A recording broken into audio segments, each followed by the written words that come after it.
Hi everybody, you've gone paperless this year, fantastic. Assessments are coming into you thick and fast through either Google Drive or your Microsoft OneDrive, and you've been giving students feedback. That's fantastic. What are you going to do now that final assessments are coming in? How are you going to ensure students lose access to those files? Here is how. Okay, so you can see here that test student has sent in his formal writing on battery hens.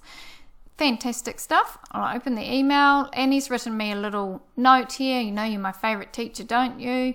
Fantastic. Open in Docs. Hopefully your students are writing much more than this. And what I want to do now is ensure that test student cannot edit this from now on because we're at our due date. So all I do is I go up to File, make a copy, and then I put it into my own folders that obviously the student doesn't have access to. Now I've previously starred some folders that I've created for all my finals to go in. So here we go, here's my Year 11 one.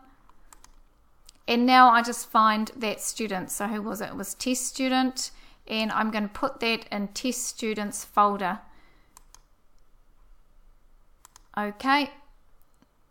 Now there is no way that Test Student can access this copy. And you can see it says copy of up here.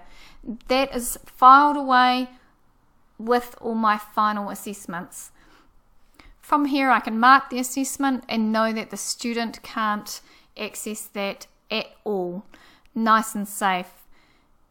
HIDs, you might like to set up final assessment folders for all of your staff and share those folders with them. It's an easy way for you to be able to then access those folders. So when it comes to moderation and sending pieces of work away, you can easily access all of your teachers' folders and find the pieces that you need. Hope this is of some help. All the best.